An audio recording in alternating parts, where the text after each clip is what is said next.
Gentlemen, here we go. It is time. Game number 1 of the Full Skirmish Grand Finals, live from TwitchCon. It's standing room only, 100 of the best Fortnite players in the world, and the battle bus has launched. Good luck to all. Make some noise. Looks like we've got a southeast to kind of mid-north bus path. You see the players jumping out, just kind of finding an even spread. You see in that southeast corner, Jack, too, people dropping over the water to get as low as possible before the parachute, their glider opens so they can float on in. The little set of even just looking at the minimap, who do you think that pair of red arrows is down there in that set of houses? I'm going to bet you anything. I'm going to say it's Tfue and Cloak, and I'm pretty sure a lot of these guys, they scrim against each other. They play those custom games against each other. They know where they like to land. Chap's probably going to go towards Whaling. Tfue and Cloak's probably going to play that southeasternmost town, as some reference it as Westworld. Well, Aiden and Nick Merckx. You see even flying over here right now, looks like Tendon's already having taken damage from that little pair in there. J-Love and Punisher dishing it out in Dusty Divot, but there are still players floating into it. Nick Merckx and Aiden trying to establish dominance in Tilted Towers, but Super Evan and Godnik took the large gray building. We'll have to see a little 2v2 in the town here. And Nick Merckx and Aiden, they're part of the Controller Gang. Hey, who's repping Controller Gang out there in the crowd? Hey, there's a lot of people rooting for that reason. Off the break, you see they land together. They mention their aggression. 99 players remaining, now 98 in the lobby as Cease goes down early. Having seen Nick Merckx and Aiden both play separately, it's impressive to me to hear Nick in that interview say that Aiden might be the only player he's ever encountered that is more aggressive than he is, and he's shown it many times in the past. Both of them mixing it up together, but they're on the same team now. Back here, we saw that early damage as we were flying over the path of the bus, and J-Love, Germ setting up here in Dusty. These players, you'll notice they'll harvest even just one single piece off of a roof. Going for the snipe shot, just barely misses by the ankle of his opponent as it rotates away to the north. Tree going down, not often seen though. The trees, typically competitive players leave those up so that they don't kind of throw up a signal flare as to, hey, here I am. He's looking at the shot just on the corner. He knew the tree was weak, tries to predict it. So as you mentioned, most times players don't fully destroy those trees. They get them down to 50 health. Well, guess what? Hits it with the clean burst, tries to immediately follow it up. Heads up play doesn't happen there as of yet. Now remember the point system and breakdown, folks. 3 eliminations is what you need to get at least 1 point. Right now, no team with 3, as you'd expect. We do Quick have shot there on attendance, though. Two elims, though. He's kind of trapped in this back room with only enough materials to build one more wall. This could spell disaster as these two players are split. That's the last wall. They've made it on in. The pump, the help from the teammate, knocks on either side. Germ down to just 12 hit points. Securing that elimination. Not enough, though. Punisher without a teammate now, but 150 HP to his name. That 50 shield there, pretty important. Gets a pair of eliminations. His teammate in striking distance of their first point. Meanwhile, Nibs and Korea, we mentioned this is a replay from earlier, how they picked up their first pair of elims. Barely holding on, Jack. Doesn't get much closer than that. As we check back in with Tilted Towers, we knew earlier on from seeing the overall map view that there was only 4 players here in total. Now, it does look like a slight health advantage would go over to Godnik and Super Evan. You'd know Aiden's got his eyes on that big shield right inside that new building. As they'll just continue to rotate, work together, farming up those materials. 89 players left. And this is, as you mentioned, if you're watching maybe for one of the first times one of these events, these games play out much, much different. Why are there still so many players remaining? What is the main difference here, Lupo? Players are looking to earn points, and it's based on eliminations and placement. And so putting themselves in bad positions, exposing themselves just by being overly aggressive, going for eliminations is not necessarily the best play. In fact, I'd say it's probably the worst play. The crowd behind us as we switch between the POVs of Super Evan Godnik and make some noise every time there's someone you recognize, folks. Yeah. But players, they're going to try and play more for position in a situation like this because you don't have to engage every single fight. You don't have to be aggressive. You play intelligently, you play strategically, and sometimes that includes waiting. So the player count right now is still 89 left. Only a few teams have gone down as we've seen people fight for the same POI when they land. And that's going to be pretty common, like you said, in a competitive match like this. Ooh, and a nice suppressed epic assault rifle right there as they'll keep this high ground for the moment. They know that there are more enemies in Tilted. The question for them right now is where? Do they have eyes on? I do believe so. And the first shots come on in. And here comes that aggression. It looks like they're going right for it. The glide now for Nick Mercs. Aiden with the follow. Who will claim Tilted Towers in game number 1? The build-up just narrowly missing the pump. As Aiden will continue to fight for this high ground. Another great pyramid placing to block that shot. There's one shield tag there as well. This is where Aiden is most comfortable as a player. And again, this aggression, hunting down their opponents at every waking moment. I believe Aiden didn't want to drop all the way that far down as he'll have to build back up. You take a look at the material count. Only 120 wood now remaining for Nick Mercs, so 12 walls he can place. Godnick a little bit split from his teammate. Evan just trying to stay alive for now. It looks like they're going to go for it. Aiden hopping right on down. Stinks come in. There's the knock. You challenge them in Tilted, and you might play with fire as they look to push down to the final one. Will they strike first? They've got him weak. Nick still chasing shot from Aiden. They've got him pinned in the stairs. This could be it for Godnick and Super Evan. Aiden, there it is. Aiden and Nick Mercs saying this is my Tilted Towers. Pick a different POI to land at. As you'd expect. They claim it, and there's that aggression. Using the new glider redeploy, flying right on in. Remember, we're still using those most recent updates with some of the new weapons in. We just have the Fort Nightmares disabled, so you won't see the cube monsters, you won't see the spawners here today, but the redeploy is still in. The 6-shooter will still be in play as well. That wouldn't surprise me after that little play there if we see a rebrand of Nick and Aiden's towers. This is getting longer and longer. Back on over to Nibs and Korea. This is Spookballs and R7. Players from Rise Nation getting those quick eliminations. Doesn't get much easier than that.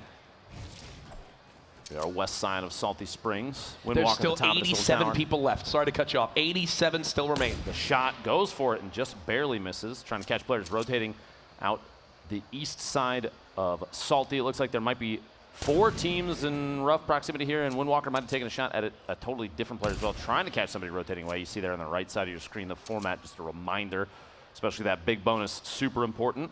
87 players left. Just trying to go for the shots every single time. And you know, he's got actually a great inventory right now.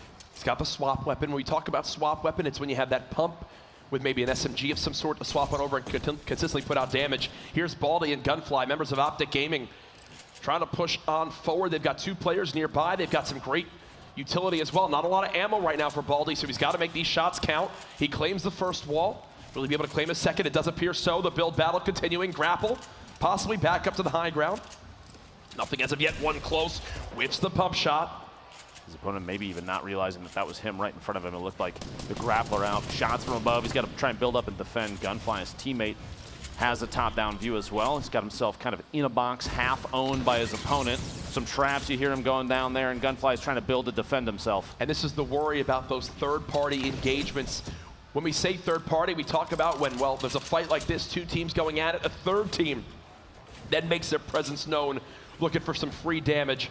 As now it looks like the fight will stall for a brief moment as Diggy and Perfect Tilt have got to the high ground. Now I'd like to point out Diggy and Perfect Tilted earlier during a previous Heat 4, they took home $40,000 from the Make It Rain bonus, which we're not too far away from. So we could see a repeat for them. Raz and Bog here. Bog not looking too hot HP, but Raz still able to defend his teammate, hopefully, here in the kind of the corrupted zone to the southwest of Dusty. Now, one thing to point out, Fortnite games, what, normally last 20, 25 minutes? Roughly. It has been now almost 3 minutes since our last elimination. That is how slow these games will be off the break, as everyone wanting to just hope the players around them all begin to drop. You see Hysteria there in your engagement feed with the snipe on the Villix from 45 meters, as Bizzle and DMO. Bizzle, one of the highest earning Fortnite players and this in duo, history. Arguably a pretty solid fan favorite. A lot of people have been supporting Ghost for a while. It's good to see those players show up. Aiden, another member of Ghost, always putting on a good show. The edits down, trying to take possession of as many of these surfaces as possible, just in case an opponent tries to sneak in, you can catch somebody off guard as they rotate underneath. And this is why so many players want to avoid, they try to avoid these kind of early to mid-game fights, because look at this right now for Razaru. No healing left, no other utility remaining.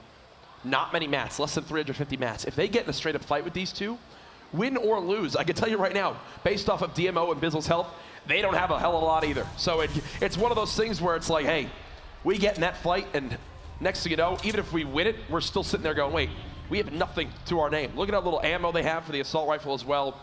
Bizzle and DMO not in an ideal position at all. Oh, Vinny Zexro. Standouts from day one.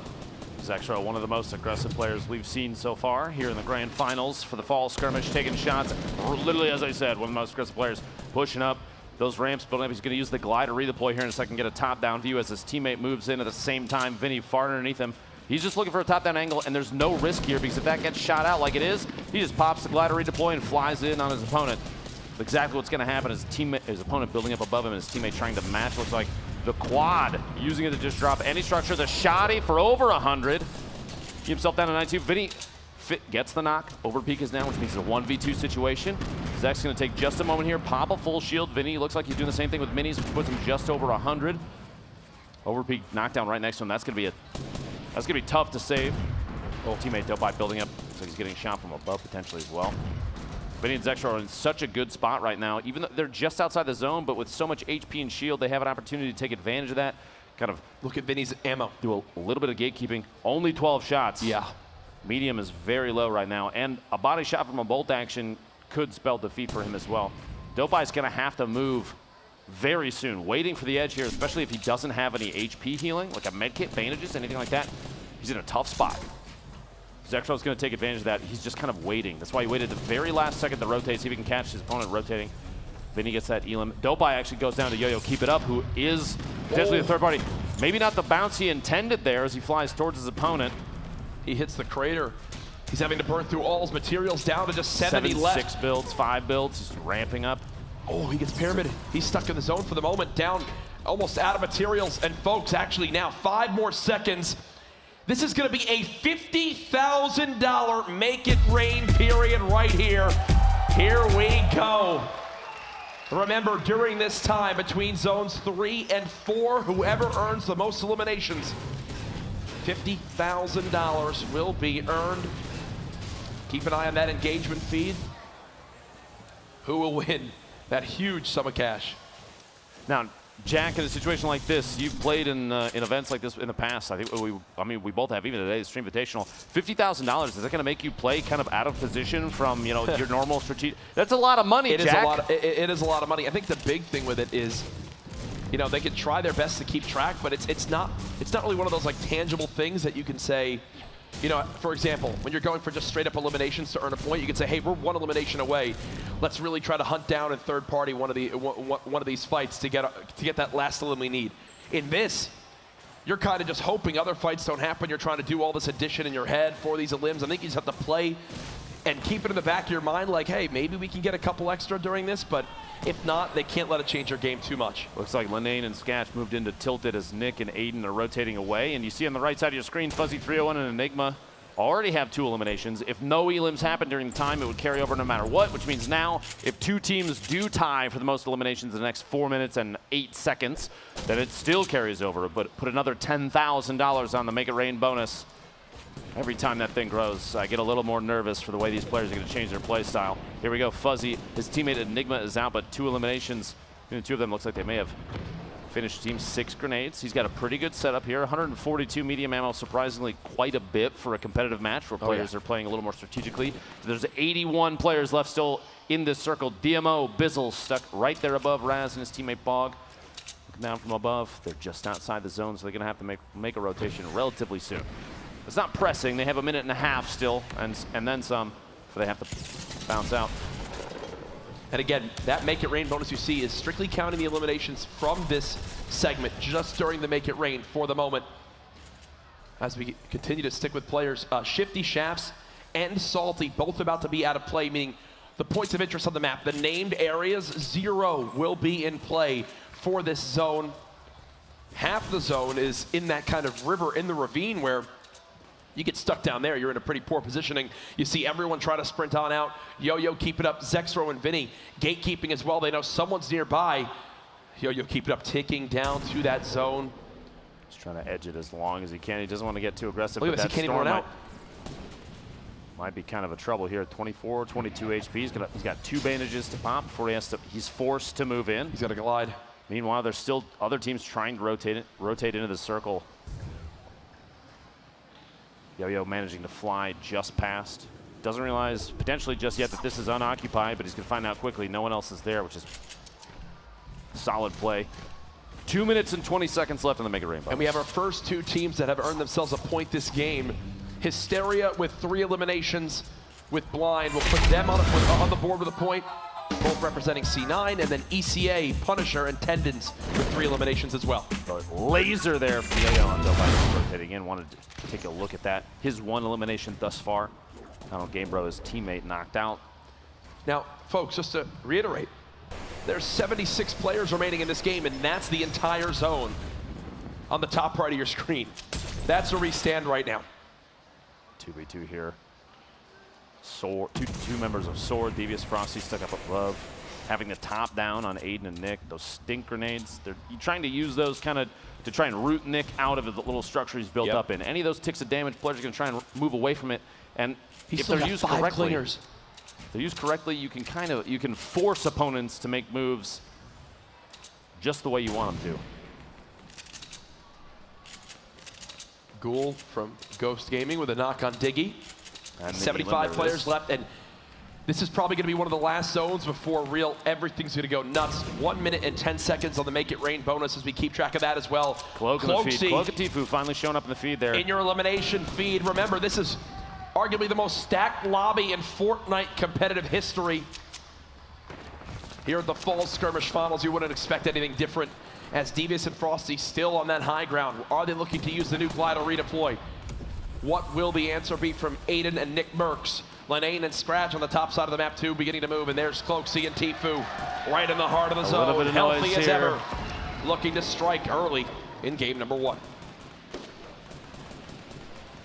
Like you said, this is almost at the point where the circle is going to start claiming quite a few players' time here at the crowd every time Tfue and Cloak show up. A lot of love for FaZe. Again, to stress, players.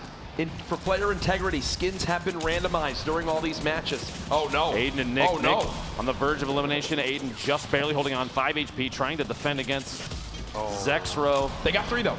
They did get 3, so Aiden and Nick Merckx officially on the board with a point. Might not be the ending they want, but you know what? They're on. They've got themselves 1. I know in the bottom right corner, as Vinny gets eliminated there, it looks like they might have been teammates, but Vinny and Yo-Yo actually opponents basically in the same box next to each other. The number of teams now that are in line of sight of each other it's going to be insane. You have Funk Bomb, Nate Hill here. We cut across. They're just outside the zone. They're going to have to rotate northwest ever so gently, sharing the ammunition, this little base they've built.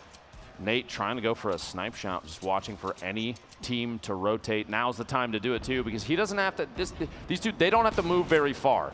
So if they're looking to build up some eliminations just for point's sake, this is a good time to do it. Hopefully they realize Payne, Vape Jesus, Marksman, and his teammate are all stacked above him on that hill. It's going to be a tough hill to move away from. Earlier we saw Bog and Raz actually, for a little while, had the most eliminations during the Mega Rainbow set 3, but DMO and Bizzle caught him from above here. Was getting the knock on Bog.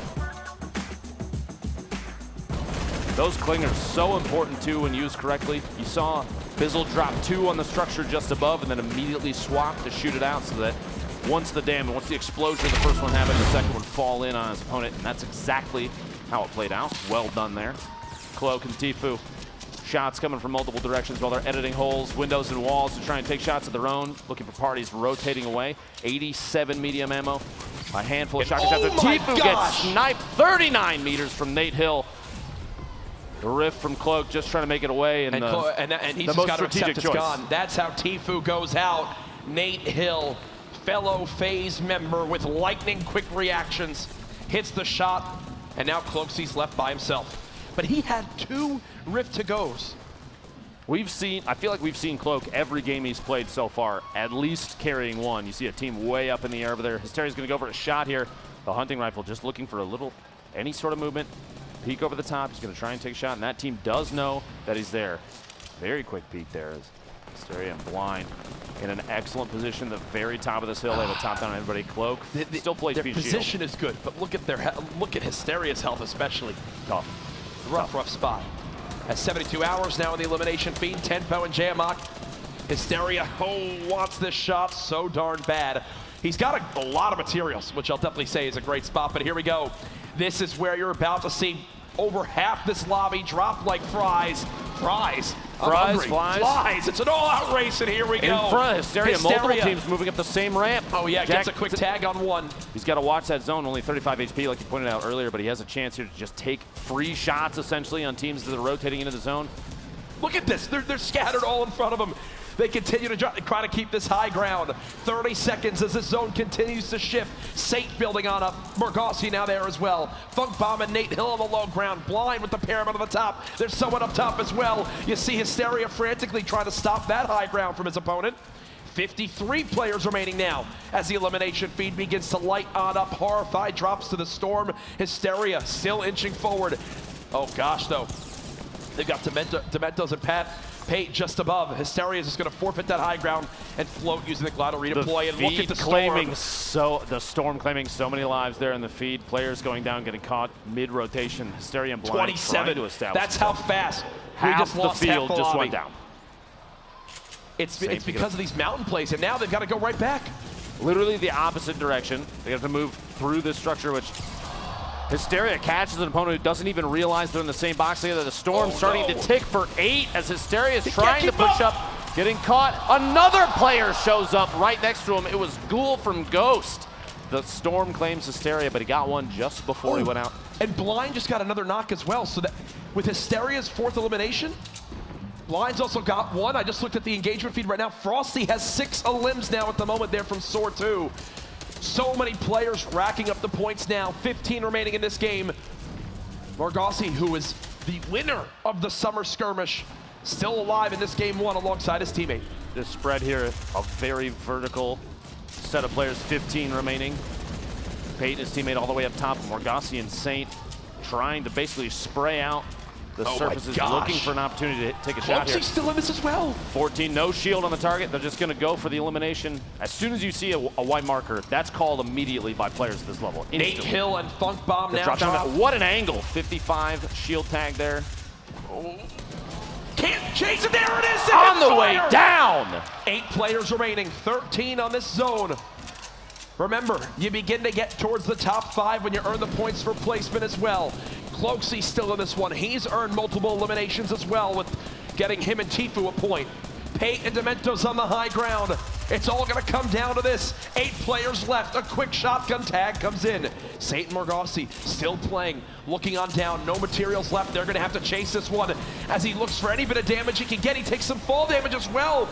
The stink drops him down to just 10 HP. He's going to float down the mountain. Everyone on one ramp. It's all out warfare as he's down to 31 health.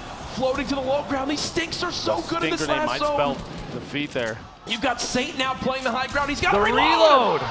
Cloakzy's still in this too. 4 players left. Oh, he's got this. He's got to have this. He's just playing the healer zone. Kits. You saw the smile as well. I think he knows he's got it. I think he knows he's got it. There's no way. Cloakzy's done all he can. Cloakzy's done all he can. That's it though. Make some noise. Pate with the heals.